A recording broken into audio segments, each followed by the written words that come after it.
Good afternoon. Today we're talking about the use of animals in farm life. We have Elmer here. He is obviously a horse. Horses today are looked at as items of luxury. In the 18th century, they would have been an item of necessity. You would have used it to plow your fields. You would have used it to take your goods to market, move around a little more freely, and in the case of military, you can cover more ground on horseback than you could as an infantry regiment. We also have over here, we have Wyatt. He is an Angora goat.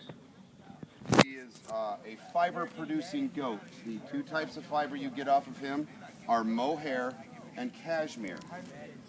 Once Wyatt reaches his end of use, which would be after about 10 or 12 years, you would send him to market and continue to take care of your family from the meat you'd get off of him. Both of these animals were pinnacle to lifestyle. You would have used the fiber off of Wyatt to trade in town, and would have used Elmer to plant your goods and to get your goods into town. Through cart or any other means, you could pack it on his back and hand walk him in. But the biggest thing with having a horse is, instead of having to plow the soil down here, he will pull the plow for you. And all you have to do is steer him and guide the plow. But a very essential piece of farm life out here on the frontier. How does mohair and cashmere compare to wool?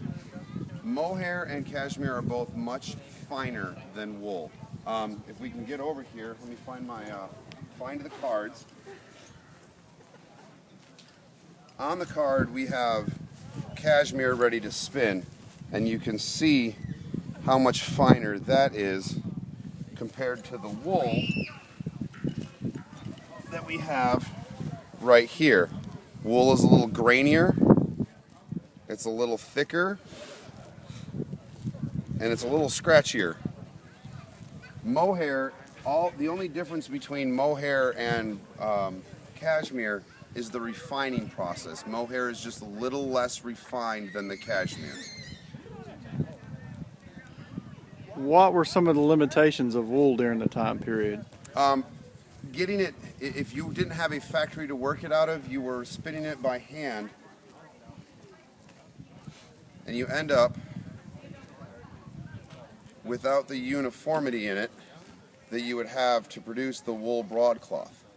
So if you were spinning this by hand to turn it into a yarn, you would use this for shawls and blankets and that kind of stuff. You wouldn't have been able to produce broadcloth, or the cloth you need to make your clothing out of. But what you would have done is you would have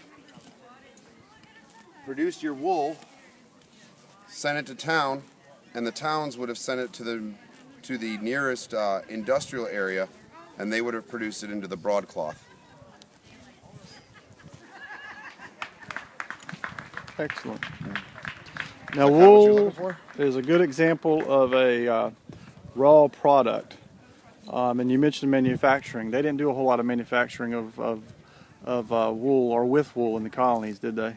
Textiles and things like that? At least not down this far south. More up around Boston, New Hampshire area. There was a town that was solely derived for industry.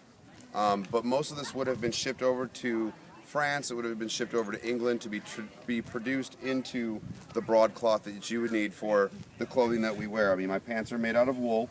They're lined, so they're not too terribly itchy. But these would have been produced in a major industry in France or in England. Excellent. Thank you very much.